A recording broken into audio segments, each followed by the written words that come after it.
On est parti. Begadim nekim ou begadim yafim. Des vêtements propres et des vêtements jolis. Mitzvot Torah mitkaimot alidei livusha nefesh. On voit qu'effectivement c'est assez intéressant à remarquer, c'est pertinent. La plupart des mitzvot que la Torah nous a données, elles ne se situent pas dans l'âme elle-même. Elles ne se situent pas dans les midot, dans les émotions elles-mêmes. Très peu de mitzvot sur les émotions. Elles se situent dans les vêtements.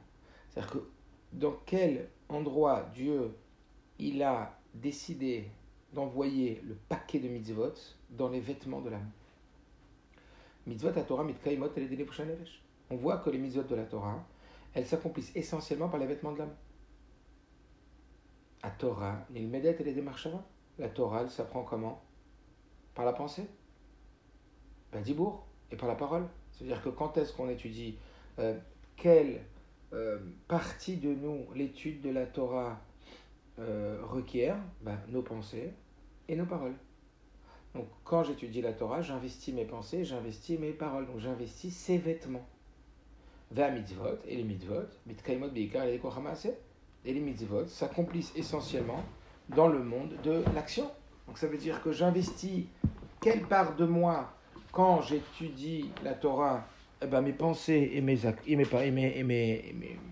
pensées et mes paroles, et j'investis quelle part de moi quand je dois faire une mitzvah concrète, le monde de l'action, mes actions. Donc c'est les vêtements de l'âme. Par exemple, mitzvah tfilin, le dougma, mitkaimot elle est démassée, un achalat tfilin shel rosh. Les tfilin par exemple c'est quoi? C'est accomplir par un acte le fait de poser les tfilin sur le bras et sur la tête. Netilat tzedaka, b'maaseh hayad. La tzedaka c'est par quoi? Par la main. Ainsi le lulav qui a le shofar, le shofar c'est par la bouche, achilat matzah c'est de manger. Kulam enyanim shebe maaseh fizi. Tout ça, toutes ces mitzvot ont été placées dans l'homme, dans sa dimension physique, donc dans sa dimension de lévouche. Donc c'est intéressant de voir que le Créateur a souhaité, écoutez bien ces mots, le Créateur a souhaité investir nos vêtements, puisqu'il a placé sa volonté, il a placé son attente, il a placé son désira dans ses vêtements. C'est yafé, non? Be'eter porat, encore plus détaillé. Kiyum ha-mitzvot ve'ha-Torah belvusha nefesh doresh me'adam ishtadlut tfula. L'accomplissement de la Torah et des mitzvot dans la dimension des vêtements de l'âme nécessite à l'homme un double travail. Be'eitem leshon pasuk, comme le pasuk qui dit, d'ailleurs on a étudié ça lundi soir, Sour mera ve'asetov. Éloigne-toi du mal et fais le bien. Sour mera, éloigne-toi du mal. Yesh lishmor al-vushim milichluch. Il va falloir se protéger de ne pas salir les vêtements. Fais attention à tes vêtements, je t'ai acheté, c'est le costume, c'est la bar mitzvah, comment tu vas te salir? Donc il faut faire attention à ne pas faire de saleté sur les vêtements. Que l'omar lishmor la marshava. Et ça veut dire quoi concrètement par rapport à l'âme? On a compris. Faire attention à être chômeur de sa marshava, faire attention à ne pas salir ses pensées, pas salir ses paroles, pas salir ses actions. Nekiim et marshavot, diburim ou maasim, she'ener ou petora. Donc ça veut dire de rester propre dans ses pensées, paroles et actions qui ne seraient pas convenables aux yeux de la Torah. Donc ça c'est le sourmera. Ce que le sourmera, c'est faire attention à ce que les vêtements ils restent propres, c'est-à-dire que la pensée, parole et action restent propres. Asetov. À la levushim liot yafim. Les vêtements ils doivent être jolis. Que l'omar les akpid les asik otam bedivre tov boucha. Les vêtements jolis, ça veut dire qu'il faut acheter des beaux vêtements, des belles marques. Faire attention à ce que ça soit yafé. Ça veut dire quoi? C'est que nos pensées, paroles et actions, elles doivent être embellies. Elles doivent être yafé. Elles doivent être belles et remplies de boucha. Shal yadam naase bahem yofi vadar ametim. Que grâce à ça, on atteint alors la beauté et la splendeur véritable. Bemelim pshutot, dans des mots simples. Les agdish et marshava ziburuma, c'est avoir les moutkim mitzvot, masiot. Sanctifier ses pensées, paroles et actions pour l'étude de la Torah, l'accomplissement des mitzvot, et l'accomplissement des mitzvot, c'est très vaste. Avat Israël, chercher du bien, faire du bien à autrui, juger positivement autrui, avoir une relation positive avec le monde extérieur, etc., etc., d'avoir de la gratitude, remercier Akadosh Baruch Hu, c'est tout ça, hein, c'est très vaste. Donc il y a ce double travail, donc on a dit lundi soir, et d'ailleurs j'ai fait le cours des femmes hier soir dessus, et je vous enverrai sous le cours, c'est vraiment associer la tribu la famille de Kehat et de Gershoni, vous vous rappelez. Gershon, chez Melachon, Gerushin, c'est divorcé de son mal, et Kehat, c'est rassembler, c'est de faire des choses positives. En tout cas, il nous dit ici que, à l'image d'un vêtement, un vêtement, il y a une double attention à avoir face à ce vêtement. Premièrement, à ce qu'il ne soit pas sali. Tu imagines, tu arrives au travail le matin, tu t'es fait une tache de thé ou de café. Moi, je sais qu'avec ma moustache qui est bien longue, bon, Hachem, merci mon Dieu, eh ben, boire un café, c'est toute une mission de boire un café sans salir sa chemise blanche. Et donc après, tu es bien embêté quand tu as fait une belle tache sur ta chemise et que tu as un rendez-vous, par exemple. Ouais, ben, c'est pareil, on n'a pas... Alors l'Avdil, parce que c'est beaucoup plus haut, c'est un peu la même idée. De la même façon que la plupart des mitzvot, elles se posent, elles se greffent sur les vêtements, de la même façon, il y a une double attention, une double vigilance à avoir à propos de nos vêtements que la Torah nous demande, c'est de ne pas les salir et de les embellir. De repousser le mal et de faire le bien. Kach ou kach, comme ça ou comme ça, mitzvot Hashem, mekaven et davka, avoir le bouche à nefesh. Comme ça ou comme ça, on voit que les mitzvot de Dieu ont été ciblés précisément par rapport aux vêtements de l'âme. Marshava Zebourma, c'est Veilu rakshot ou tvunot anefesh atzma em kimat ma'avar les troum mitzvot. Et bizarrement, les émotions, les analyses de l'âme, les états d'âme, etc., en vérité, on dirait qu'elles sont passées complètement au-dessus du territoire des mitzvot, bizarrement. On ne voit pas qu'elles ont été investies de mitzvot, ces fonctions de nous, ces pouvoirs que l'on a en nous, ces domaines qu'on a en nous. Et donc c'est très très bizarre. L'Ichora yamatim yoter shamitzvot imakdu, itmakdu, bekochot haruchanim benafshim.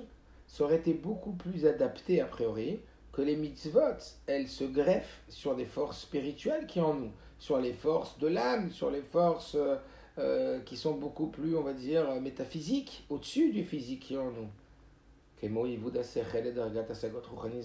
Comme par exemple travailler sur notre intellect afin d'atteindre des états de spiritisme très très très élevés, ou alors qu'on aurait investi complètement le travail de transformer les émotions du cœur pour être un homme très très spirituel. On ne dit pas qu'il n'y a pas, on dit qu'on voit que par rapport à toutes les mitzvot, c'est une minorité de mitzvot qui sont touchés par cela. Parce que les mitzvot sont censés lier le créateur et la créature, vélo les et pas juste s'appliquer sur les vêtements de l'âme. Ça veut dire que si on t'avait dit tu connais pas la Torah, et je te demande, dis-moi, tu crois que Dieu il a investi les vêtements de l'âme ou l'âme elle-même? C'est même pas une question. C'est évident que les mitzvot, ça veut dire que la volonté divine, elle a évidemment investi l'âme elle-même et pas les vêtements de l'âme. Eh ben détrompe-toi. Tu vas voir que Rov Rubam, comme on l'a dit sur 613 mitzvot, il y en a 606 qui sont liés avec le Maaseh. 606 qui sont liés avec le monde des vêtements, pensée, parole, action. Donc en vérité, c'est assez fou quoi, de réaliser. Rien que de le réaliser, c'est assez incroyable. D'accord, de voir combien Dieu il a investi sur les vêtements de l'âme plus que sur l'âme elle-même. Alors qu'on aurait évidemment pensé que c'était sur l'âme. Et donc maintenant, qu'est-ce qu'on va en faire de cette information? Niten et avinzot. Ça nous amène à comprendre. Shechen atviat hailokit ma'adam i be'etem le'ochotav. Que les attentes de Dieu vis-à-vis de chacun d'entre nous, parce que on le sait, c'est important de se le rappeler, Dieu a des attentes vis-à-vis de chacun d'entre nous. Donc les attentes que Dieu il a vis-à-vis de nous sont évidemment en fonction de nos capacités. Sharelo ganedrosh ma'adam pe'ula degdola be'kochotav. Parce que ça ne serait pas du tout convenable de demander à un homme une chose qu'il n'est pas en mesure de faire, qu'il n'a pas la force de faire. Et puisque l'homme a constamment la possibilité de maîtriser les vêtements de son âme, comme on l'a dit, puisque c'est pas toi, donc tu peux changer de vêtements, tu peux mettre les vêtements que tu veux. La reine c'est pour ça que nous a été ordonné la plupart des mitzvot uniquement, enfin précisément plutôt, dans les vêtements de l'âme et pas velot varim afuchim, de mettre des vêtements qui sont kadosh et pas de mettre des vêtements contraires. Donc ça c'est, là il aborde qu'une seule partie de la réponse. Pourquoi est-ce que Dieu il a investi les vêtements de l'âme plus que l'âme elle-même? Et on va rester sur cette partie-là.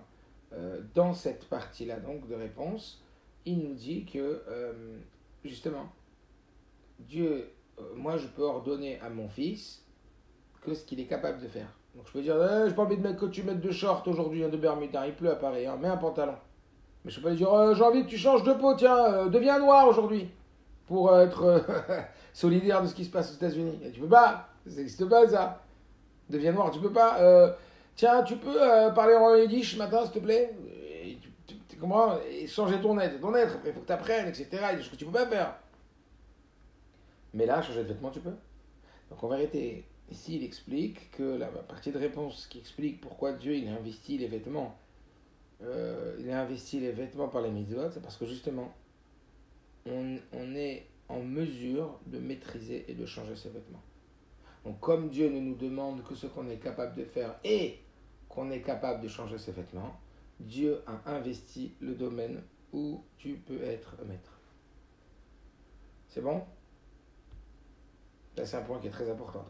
Ce qu'on a vu maintenant, très intéressant de remarquer que Dieu a investi essentiellement les vêtements de l'âme. Et deuxièmement, l'explication qui est donnée ici, c'est bien parce que comme on est en mesure de les changer, indépendamment de notre état d'âme ou des choses qui sont a priori beaucoup plus difficiles à changer, les vêtements étant changeables, Dieu attend de toi de travailler sur tes vêtements. D'ailleurs, on nous dit que quand on sera jugé sur Marshava Dibour Maaseh. On ne sera pas jugé sur qui on a été. On sera jugé sur ce à quoi on a pensé, comment on a parlé et sur à quoi on a agi. C'est sur cette dimension-là qu'on a mis les jugés. Marshava Dibour Maaseh. Et ça paraît complètement logique. Parce qu'on n'est pas né avec les mêmes prédispositions, on n'est pas né avec les mêmes parents, on n'est pas né avec les mêmes facilités. Donc ça serait complètement injuste d'être jugé en fonction uniquement de notre âme. C'est plutôt comment nous on a changé les choses. C'est ça que Dieu va regarder. Qu'est-ce que nous on a changé? Qu'est-ce que nous on a réussi à changer dans nos pensées, dans nos paroles, dans nos actions? C'est la différence quoi, qu'on a pu opérer dans un domaine où oui, il y avait en vérité un pouvoir de pouvoir changer les choses. Ok. Amarshava Kenar. Maintenant, ayant une vision un peu différente de la pensée, et voyons-la comme un fleuve, comme une source d'eau.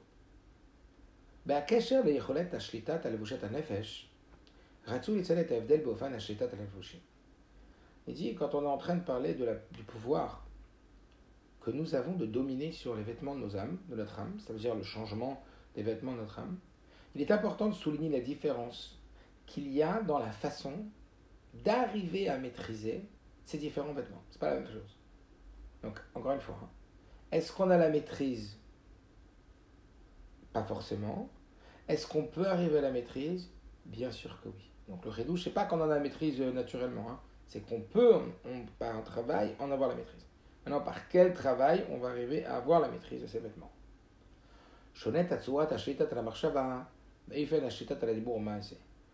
Dit, c'est complètement différent le travail qu'il faut entreprendre pour réussir à piloter ses pensées et à piloter ses paroles et ses actions.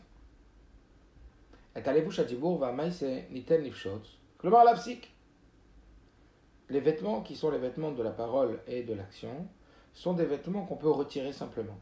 Comment? Tout simplement en disant arrête! Arrête de parler.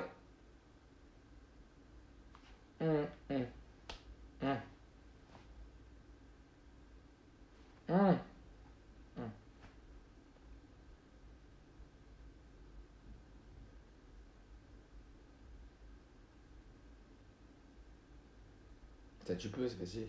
Arrêtez de parler. Tu arrêtes de parler. Des fois, tu as très envie de parler. Ok, tu peux t'arrêter. La fonction arrêt existe. La fonction bouton arrêt, ça existe. Adam, il y a la cycle d'Adam. Voilà.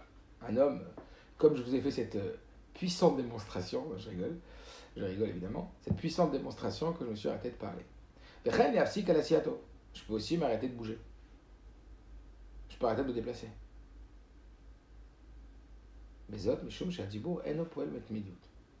Alors, pourquoi la parole et l'action, il y a un bouton marche ou arrêt, il y a un bouton arrêt.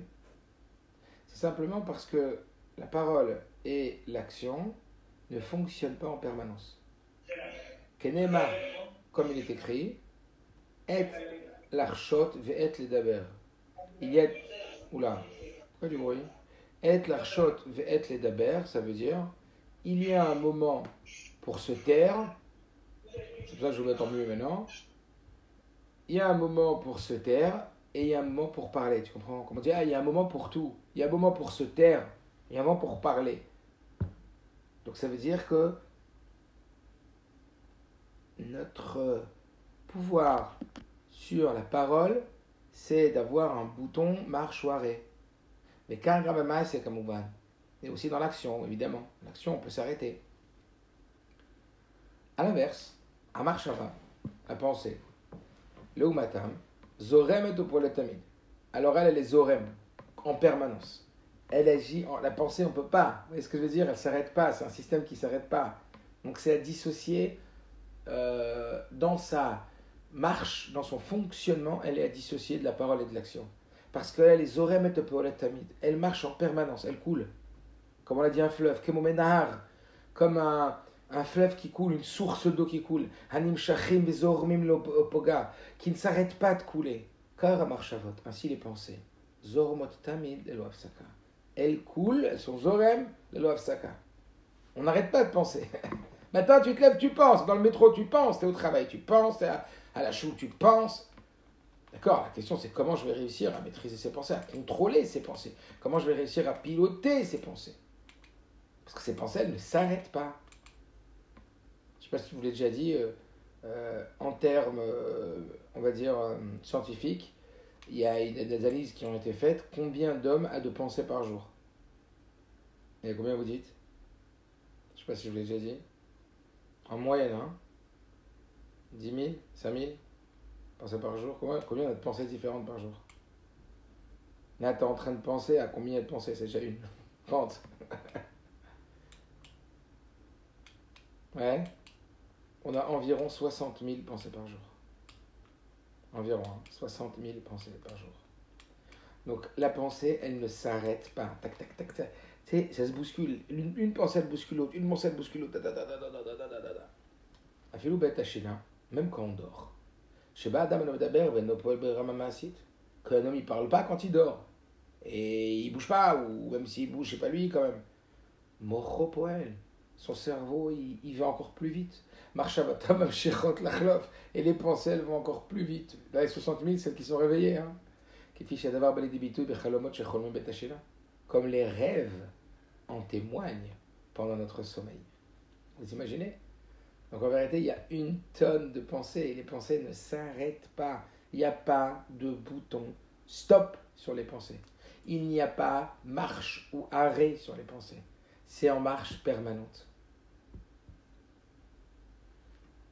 Pourquoi? Parce que c'est, en vérité, c'est tellement proche de l'être, c'est tricot de peau, quoi. C'est tellement proche de l'âme que ça ressemble à l'âme au point de risquer de le confondre avec l'âme. Est-ce que vous comprenez ou pas?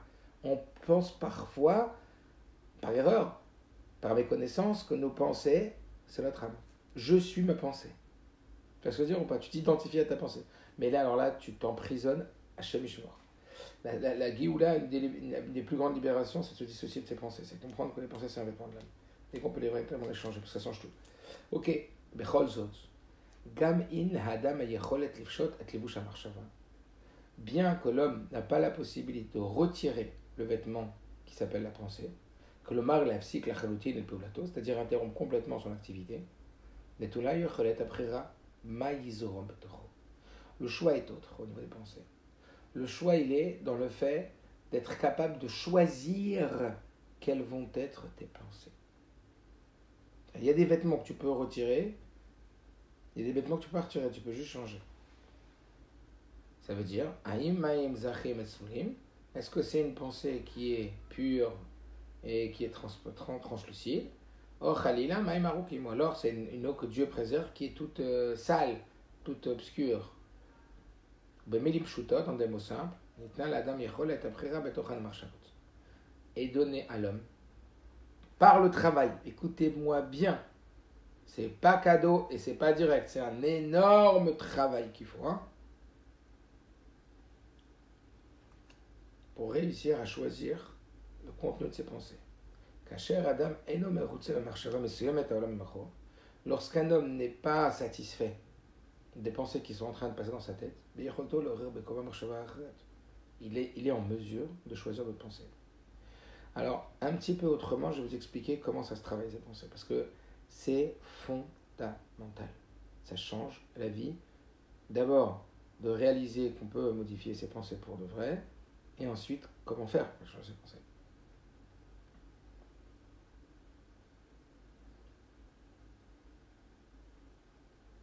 Donc, je ne suis pas mes pensées, donc je peux changer mes pensées. Encore une fois, même si le Tanya dit que la nature d'un homme c'est de contrôler ses pensées, c'est uniquement suite à un véritable effort.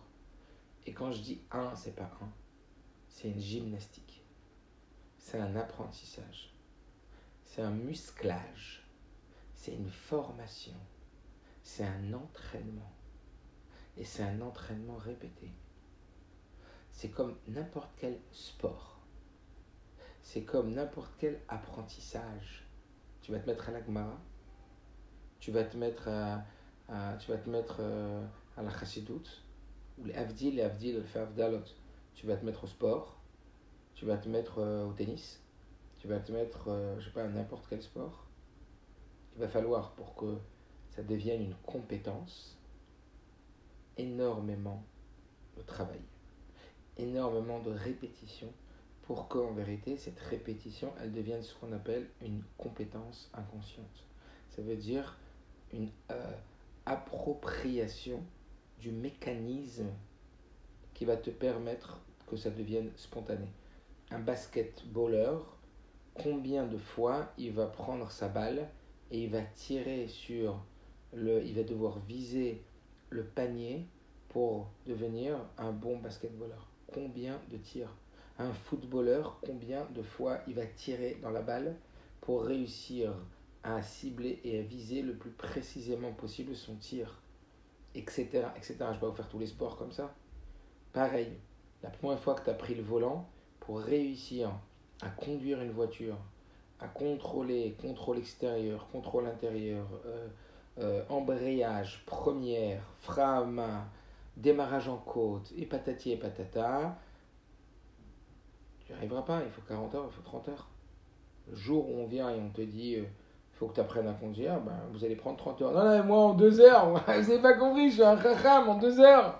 Non, non, pas en 2 heures. Et si, en 2 heures, non, en 2 heures, il faut 30 heures. C'est pas beaucoup 30 heures, hein. Ceux qui ont fait Chumash hier, ils ont vu hein, qu'est-ce que dit Rashi sur le Lévim. Pourquoi il commençait à travailler à 30 ans? Parce qu'il fallait 5 ans d'apprentissage.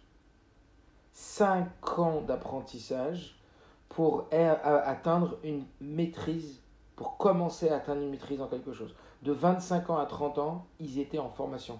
T'as pas fait 5 ans de formation, t'as pas fait 5 ans de formation de foot, t'as pas fait 5 ans de formation de basket, t'as pas fait 5 ans de formation de chassidout, calme-toi, t'as pas commencé. Y a rien.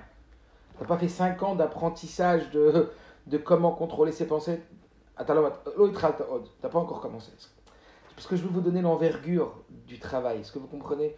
Parce que si vous n'avez pas l'envergure du travail, on va vite baisser les bras. Vous direz, ah, t'as vu, ça marche pas, n'importe quoi, contrôler ses pensées. Comment tu... Eh oh, oh, oh! C'est pas en 2 jours et c'est pas en 3 jours que tu vas contrôler tes pensées, mon ami. C'est une musculation, c'est comme un muscle que tu muscles, c'est un apprentissage. Alors le chidouche de la Torah, c'est que oui, on peut devenir complètement pilote de ses pensées. Ouais, mais c'est très dur. Arrête, c'est très dur. C'est très dur, c'est pour les... C'est qui dit c'est très dur? Tu dis c'est très dur pour quelqu'un qui laisse la possibilité d'échouer. Quelqu'un qu'il n'y a pas la possibilité d'échouer, il dit pas c'est très dur. Est-ce que vous comprenez ou pas? Tu dois aller travailler, tu dois amener la parnassa à la maison, tu dois payer le loyer, pas de c'est très dur, tu vas bosser, t'as compris ou pas? C'est très dur quand tu sais que dans ta tête, il y a la possibilité de ne pas le faire. Lève-toi. Oh, c'est très dur de me lever. Parce que tu sais que tu as le choix. Mais tu sais que tu n'as pas le choix, l'avion il va décoller, tu te lèves. Si tu sais que c'est obligé, ta femme a dit je vais accoucher, je vais crever, tu te lèves. Est-ce que vous comprenez? Donc c'est très dur, c'est pourquoi? Pour s'apitoyer sur son sort ou pour les losers, quoi. Ok.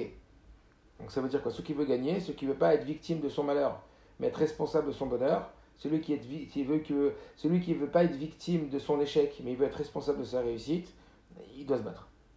Il va réussir et ça va être en vérité, au contraire, toute sa fierté et le défi de sa vie.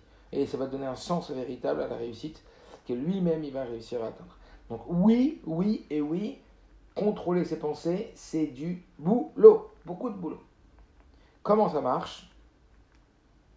Comment on contrôle ses pensées?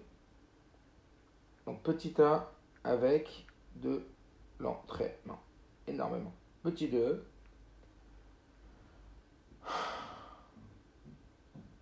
c'est clair.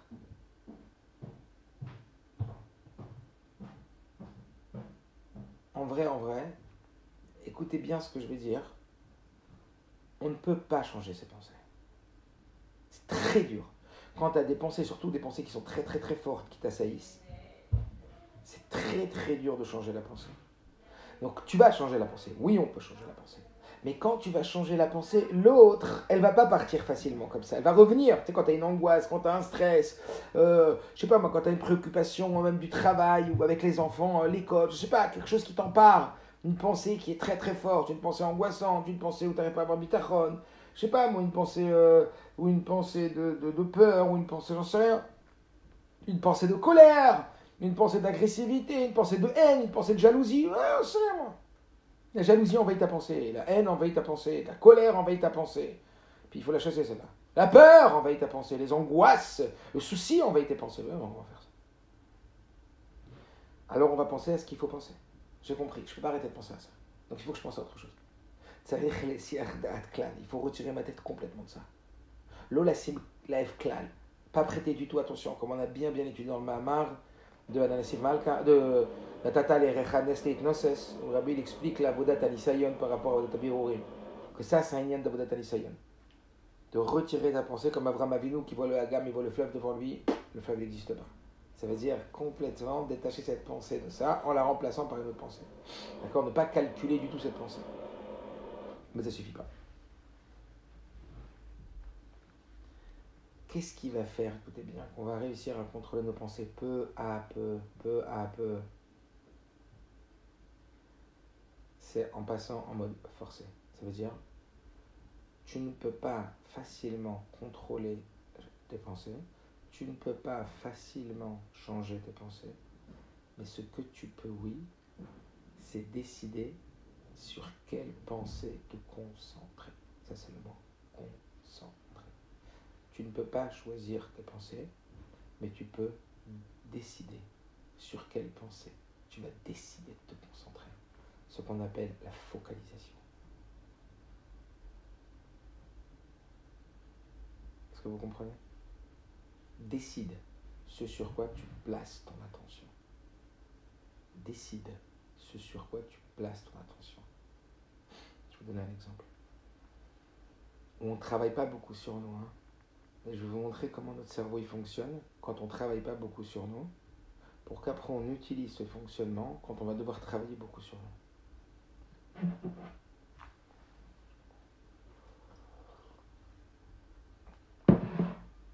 Imaginez-vous un papa, un mari qui part de la maison le matin et ça a été un peu chaud avec la femme, ça s'est un peu fighté avec les enfants, c'était du larat, ils ne sont pas levés à l'heure. Ça s'est pas passé comme on l'a voulu, on s'est senti pas respecté forcément, on a senti que ça, c'était très très tendu et on s'est énervé avec le petit, on est contrarié grave et on est rempli de contrariété quoi. Et puis c'est se chauffer aussi avec la femme. Donc on part de la maison, on est vachement contrarié, on n'est pas bien, on est agité quoi. On est mal. Puis là tu rentres dans la voiture, tu vas à la choule, tu commences à prier, un mec qui commence à te parler, il te raconte un ignan sur une sirah, il te remonte un truc. Et hop, tu commences à mettre ta tête dans autre chose. Bizarrement, tu vois que tout seul, ta contrariété elle a beaucoup diminué. Pourtant, tu n'as pas combattu contre ta contrariété, c'est ça le point. Tu n'as pas raisonné dans ta contrariété. Tu as juste changé le domaine. Tu as juste mis ta tête naturellement dans autre chose. T'es sorti, t'as rencontré un copain, un autre copain, t'as rencontré le Rav, t'as parlé de ça, t'as parlé de ça, t'as parlé de ça. T'es dans la choule, t'es au mikvé, t'as raconté, ah ouais, l'histoire, ah ouais, t'as vu alors Shabbat, comment ça va se passer à la choule, il y aura minyan, il n'y aura pas minyan. Et toi, tu t'analyses et tu dis, ah ouais, c'est vrai que là, mais je suis plus assailli comme tout à l'heure par ces pensées. Pourquoi? Tout simplement parce que presque mes mails est, presque tout seul, euh, comment la Avira, l'atmosphère, ce qui t'entourait, t'a amené à diriger tes pensées naturellement vers autre chose. T'as rempli tes pensées naturellement autre chose. Maintenant, ça c'était presque d'une façon tacite, d'une façon que ça fait tout seul. Maintenant, la même chose quand c'est toi qui vas être l'instigateur du changement. Eh bien, il y a une pensée qui me met mal, qui me contrarie, ou qui me fait peur, ou je sais rien, ou qui me met en colère, etc. Je peux décider de diriger mes pensées vers autre chose et de concentrer ma pensée vers autre chose. Me focaliser, décider de placer mon attention sur autre chose. Et quand je plaçais mon attention sur genre, par exemple, voilà, j'ai presque failli me mettre en colère dans l'expression. Alors j'ai une colère intérieure, je le dis calmement, parce que pour pouvoir exprimer une colère sans qu'elle soit violente, il faut l'exprimer immédiatement et sans agressivité. Donc le dire qu'on est en colère, etc., exprimer son sentiment en disant je suis en colère. Mais tout de suite après, j'ai envie de chercher cette colère, je vais aller prendre je sais pas, une sikha, je vais aller prendre un livre, Fabrienne, un petit livre, et je vais aller mettre ma tête dans autre chose. Au début, ma pensée ne veut pas. Non, vous rappelez pas ce qui vient de se passer. C'est pas comme ça. Vas-y, force en mode forcé, c'est comme les ordinateurs. Quand tu as arrêté l'ordinateur en plein milieu qui se rallume, voulez-vous démarrer en mode forcé? C'est ça. C'est la même chose avec notre tête, avec ce disque dur qu'est notre pensée. C'est pas nous notre pensée. C'est un outil extrêmement puissant qu'on a. Mais c'est un outil, c'est pas nous. Et ça, si vous l'avez compris, votre vie, elle peut changer. Votre vie, elle va changer. Si vous l'avez compris, et si vous l'avez intégré, et si vous le mettez en pratique, évidemment, parce que comprendre n'a jamais changé qui que ce soit. C'est la mise en pratique. Mais pour pratiquer quelque chose, il faut comprendre comment ça fonctionne. Donc, la concentration des pensées, quand on travaille sur nous en mode forcé, va pouvoir modifier la direction de nos pensées. Pour l'instant, on est juste aux pensées. Vous allez voir après les incidences que la modification des pensées va avoir sur nos émotions et sur notre action. C'est énorme. Parce que tout passe par la pensée. Mais bien, pour l'instant, on se cantonne au monde de la pensée. Donc c'est en ça qu'il dit l'action et la parole sont stoppables. Il y a un bouton arrêt. La pensée, il n'y a pas de bouton arrêt. Alors comment on change? On n'a pas le choix que changer les pensées. D'accord? Comment on change une pensée? D'abord, savoir avant tout que c'est pas en une fois, c'est pas en deux fois que tu vas y arriver. C'est de l'entraînement comme un sport, etc., etc. Donc surtout, ne baisse pas les bras, persévère. Et si tu persévères, tu vas être bluffé du résultat. Tu persévères, tu vas être bluffé du résultat. Et deuxièmement, voilà comment ça fonctionne. Tu vas concentrer la pensée vers ce sur quoi tu voudrais remplir tes pensées. Au début, il ne va pas se laisser faire, parce que les émotions, elles remontent dans les pensées, elles envahissent les pensées en imposant les pensées telles que les émotions du moment sont présentes. Et toi, tu reprends le contrôle en disant non, mesdames, les pensées, c'est moi le boss, c'est moi qui gère les pensées. Et je concentre, je décide de concentrer, je décide de placer toute mon attention, je décide de focaliser sur cette pensée-là. Et au début, elle va t'attaquer, l'autre, elle va t'attaquer, elle va voir que tu résistes, elle va laisser passer l'autre. Et donc, je vais montrer un exemple très concret quand les choses se passent de façon mémail, quand les choses se passent de façon naturelle, sans que tu aies besoin de combattre. Tu vas aller au travail, tu vas voir que tu avais une grande contrariété, ou même tu es au téléphone, tu t'es contrarié grave avec, avec quelqu'un de proche, etc. Tu raccroches, 2 secondes après, il y a un client, tu rentres dans le monde du travail, etc. Et une demi-heure après, tu vas te rendre compte que la contrariété qui était très très très présente en toi, elle est beaucoup diminuée.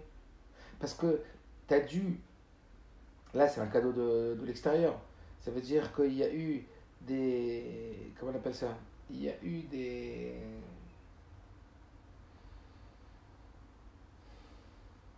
motivateurs, c'est pas le mot que je cherchais mais c'est pas grave, il y a eu des éléments motivateurs extérieurs qui ont permis d'aspirer tes pensées vers autre chose.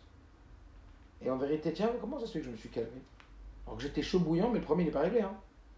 Ma femme, elle m'a dit peau de vache. Elle m'a dit peau de vache. Hein. Pourquoi tout à l'heure, qu'elle me dit peau de vache, ça me rendait malade mental, mais là, ça se calme. Parce que tu as mis tes pensées dans autre chose. Donc ça ne veut pas dire que tu acceptes, ça ne veut pas dire que c'est légitime, on ne traite pas de peau de vache, il n'y a pas de problème. Mais on parle de l'intensité émotionnelle et de l'envahissement des pensées que ça causait en toi. Est-ce que vous comprenez? C'est très, très, très important. On continue. Balabait à la marche. Devenir le patron de ses pensées. Cherchez pas à être balabait à l'extérieur, cherchez juste à être balabait à l'intérieur. Si vous êtes balabait à l'intérieur, ne vous inquiétez pas que vous êtes balabait partout. Comme quelqu'un que j'aimais bien, il dit, arrête d'essayer de changer le monde, change-toi et le monde changera. Tous les nians, c'est Adam Olam Katan. L'homme, c'est le petit monde. Bien sûr qu'il faut être poil à l'extérieur, mais sois poil surtout à l'intérieur, n'oublie pas ça. Parce que c'est très très dangereux d'être poil à l'extérieur sans être poil à l'intérieur. Le Icar, c'est poil à l'intérieur.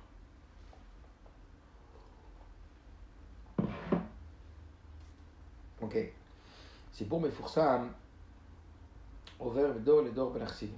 Il y a une histoire très connue qui passe de génération en génération ben Arsidim, à Melamed et Yechoto à Shlitat à la Marshava, qui nous apprend en vérité combien en vérité, oui, un homme, il est capable de piloter ses pensées. Chassid Echad est la Maguide de Mezrich. Il y a un chassid qui est arrivé chez le Maguide de Mezrich, où Vikesh Etza Lifater Mirurim au Marshavot Zaot. Il est arrivé chez le Maguide de Mezrich. Et il a dit au Maguide, j'en supplie, Rabbi, donnez-moi un conseil, comment faire pour me libérer des mauvaises pensées que j'ai. Des pensées étrangères, que ce soit dans la tfila, des pensées pas bonnes, des angoisses, du stress, je ne sais rien quoi. Enfin, non, toi, Maguide de la Rabbi Zev Wolf Mizitomir. Le Maguide de Mezrich, il s'est tourné, il a dirigé vers le chassid qui s'appelle Rabbi Zev Wolf de Zitomir. Il lui a dit, va chez Rabbi Zev Wolf de Zitomir. Va le voir. Tu veux savoir comment on contrôle ses pensées? Tu veux savoir comment on devient pilote de ses pensées? Va chez lui. Tu apprendras de lui. Un chassid égale Zitomir. Un chassid, il arrive dans la ville de Zitomir. Chaque laïla mocheret. Et là, il fait nuit noire. C'est la pleine nuit, il n'y avait pas de lampadaire à l'extérieur, dans les villages à l'époque et tout. Donc imaginez-vous, il est en Russie, il fait nuit noire. C'est Kol Toshavayir Kvar Namuat Shinatam. Tous les résidents de la ville, déjà, ils étaient en plein dodo. La Rach et Poussam Mouchachim. Et après avoir longuement cherché sur les portes, etc., Matzah et Beto Shel Tzadik. Il arrive enfin à la maison de Rabbi Zev Wolf Zitomir. Où il trille, il te à la dette. Qu'est-ce qu'il fait? Comment s'il tape à la porte? Ach, les marottes, kol tfikot, lo pas trop à delet à la boca. Et malgré son insistance à taper à la porte, personne ne va ouvrir jusqu'au matin. Les achar à tfila, après la tfila. Si père chassid le tzadi qui magit shalcha oto le beto. Après que la tfila est finie, le chassid il a dit à Rabbi Zev Wolf qu'il était envoyé du Magid de Mezrich. החסיד שעקב אחרי מעשיו של הצדיק רב וולף, ראה שהוא מתנהג כמו אדם רגיל מן היישוב. Et donc il est resté un peu chez Rabbi Zev Wolf, et il était étonné parce qu'il a vu que cet homme-là, il se comportait qu'Adam Ragil min hayishuv. Il se comportait comme un homme tout à fait commun du village. Rien de spécial. גם הבחין בכך בעת ירידת החשיכה, נועל הצדיק את השער החצר. Il a aussi analysé qu'au moment où la nuit elle tombait, le tzaddik qui fermait la porte du jardin, et que cet homme-là, ce tzaddik-là, Rabbi Zev Wolf, il posait, quand il fermait sa porte, un louach etz, c'est-à-dire comme un grand banc de bois, comme une grande table de bois, pour ne pas que les petites bêtes, elles rentrent par en dessous de la porte, c'est des portes en bois qui n'étaient pas précisément en fermeture hermétique en dessous, etc. Donc pour ne pas que les bestioles elles passent en dessous de la porte ou je ne sais pas quoi, alors ils mettaient un morceau de bois pour bloquer le bas de la porte où il peut y avoir un interstice. Car vous, il y avait un khadim, Amar Chassid le Tzadik. Au bout de quelques jours, le Chassid il a dit au Tzadik, Rabbeinu shalachoti lekan, mon maître m'a envoyé ici, Rabbi Magid, Kadel ilmod michem derech avodat Hashem, afin d'apprendre de vous un chemin dans le service de Dieu. Et particulièrement dans le sujet de réussir à contrôler et à empêcher les mauvaises pensées. Mais j'ai rien réussi à prendre de vous. J'ai rien attrapé. Amarlo à Rabbi Tzadik Ravolf, il lui a répondu, regarde, déjà au moment où tu es arrivé devant la porte de ma maison, tu as appris déjà. Shadam tsarich liot balabait al reshuto. Comme un homme, il doit être le patron de son reshut. Un homme, il doit être le balabait à l'intérieur de lui, dans son monde. Igat al beti, t'as vu, t'es arrivé chez moi, b'shash al chatzot alayla, en plein milieu de la nuit, baïta tsarich lamtin al adelet. Et t'as vu, t'as dû attendre à la porte. Mispar shaot, combien d'heures? Jusqu'à ce que je t'ai ouvert la porte. Mais Nosaf l'écart, donc déjà, tu vois, c'est moi qui décide à qui j'ouvre la porte et à qui je ferme la porte. C'est moi le boss à l'intérieur de moi. J'ai voulu te montrer. De la même façon que c'est moi le boss à la maison, alors c'est moi le boss qui fait rentrer et qui fait sortir qui je veux. Une porte, ça ne sert pas à faire rentrer les gens. Pour faire rentrer les gens, il suffirait d'un trou. Comment? Quoi ça sert une porte? À sélectionner celui que tu décides de faire entrer et celui que tu décides de ne pas faire entrer. En plus de ça, tu as vu que la nuit, on fermait à double tour les portes pour que ni les voleurs ils puissent rentrer, ni personne, enfin à double tour. Et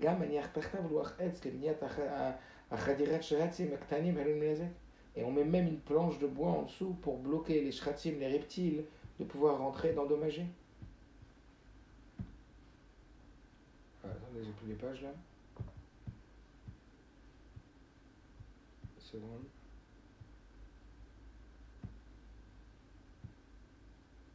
Voilà, c'est la dernière. Les kach alecha litnog. Comme ça, il lui a dit, Reb Zelvov, tu dois te comporter. Likro balayla kriyat shema la mita liot balabait à la marshava shelcha. De réciter le kriyat shema avant de dormir et de devenir un balabait dans tes marshavot. Deviens pilote de tes pensées. Si tu es chez toi, c'est toi qui décides qui tu laisses rentrer et qui tu laisses dehors. Deviens le patron de tes pensées. C'est comme ça qu'on contrôle ses pensées. Ashura tachtona yefo kilevusha nefesh amarshava ziburumaise. La dernière ligne, elle est que les vêtements de l'âme, la pensée, la parole et l'action, aiment bishleto shel adam. En vrai, les trois, ils sont complètement. L'homme est complètement en mesure d'être un maître absolu. Cholet ou bechol shah, chaque moment et à chaque heure. Un homme il peut décider de quelle action, de quelle parole, de quelle pensée décider de penser. Puisque c'est ainsi, et puisque c'est comme ça, c'est pour ça que Dieu l'a décidé. En vérité, d'investir et de placer toutes ces mitzvot, ou la plupart des mitzvot, d'Afka, dans le Levush HaNefesh. On finit avec cette petite histoire, rapidement. Mi mafri alecha lachshov tov. Qui t'empêche de penser bien? Qui t'empêche de penser bien? Chassid Rabbi Chaim Moshe Alperovitch, Allah Shalom, Shaya Oved Hashem Moufla, que lui c'était un Oved Hashem, un serviteur de Dieu extraordinaire. Vezayer Bechod Rachav, il brillait dans tous ses chemins. Sahar Pam, il a dit un jour, Yachol Ani Leavin Adam Shenirshel Bedibur Esur. Qu'est-ce qu'il a dit? C'est très beau. Il a dit, je peux comprendre un homme qui trébuche dans une parole à sourd. Style la Shonara ou quoi, je peux comprendre. Kivan Shekasher Chavor Medaber Imo, Dibur Sheli. Pourquoi? Parce que quand son copain il parle avec lui, il parle des paroles pas bien. Ou je peux comprendre pourquoi un homme il parle des ch'touillottes. Parce qu'il est avec un mec à l'extérieur de lui qui dit des ch'touillottes, alors lui aussi il est entraîné, t'as compris ou pas? Ou Margil, chez l'homme noir, il sent que c'est honteux de ne pas lui répondre. Donc il dit, je peux comprendre un homme qui parle pas bien. Aval et Kachel, ben Marshava Biltiritsuya. Mais trébucher dans une pensée qui est pas bonne, ça je comprends pas. Halo Adam Balabait? Voilà qu'un homme il est Balabait? Ou Belade Marshavotav? Et comme il est à l'intérieur de lui, puisque c'est l'expression de lui vis-à-vis de lui-même, personne ne se mêle. T'as compris ce qu'il veut dire? Dans les paroles, dans les actions, je comprends qu'il y a d'extérieur qui se mêlent et que des fois c'est dur de ne pas répondre à quelqu'un. Le mec il te fait une sale blague, ou le mec il te parle, il parle à Shona, t'as honte de ne pas parler, il te parle d'une personne, ou un comportement, une ambiance autour de toi. Tu peux te faire attirer par l'extérieur. Mais quand il n'y a pas d'extérieur. Donc lui dit, je peux comprendre quand il faut dans la parole, je comprends comment il faut dans la pensée. Parce qu'il n'y a personne qui s'y mêle. Azaï, amatla, imken, yeshlo li kashelba. Et donc, il dit cet homme-là, à quel amatla il va trouver pour trébucher? C'est quoi amatla? Amtala, pardon. C'est un faux émet. Ça veut dire on va se trouver des circonstances. On va se trouver des justificatifs. Un matelas, c'est des justificatifs. C'est un émet du style je me justifie, tu vois. Il dit mal parler, ça peut se justifier. Mal penser, ça peut pas se justifier. Parce qu'il n'y a personne qui vient se mêler avec toi dans cette histoire. Il n'y a que toi dans les pensées. Non, les actions, les autres, les paroles, les autres. L'âme pense avec toi. Allez, messieurs, Aslacha, que Dieu nous aide à avoir des bonnes pensées. N'oubliez pas que le Rabbi explique que la Géoula viendra par la Simcha, Bessimcha, et le Rabbi dit que Bessimcha, c'est les mêmes lettres que Marshava. La Marshava, c'est là. La Simcha, c'est là. Et ça, je vais faire venir Mashiach. Allez, Aslacha Rabba, et à demain, si Dieu veut, avec Mashiach. Kol Tov.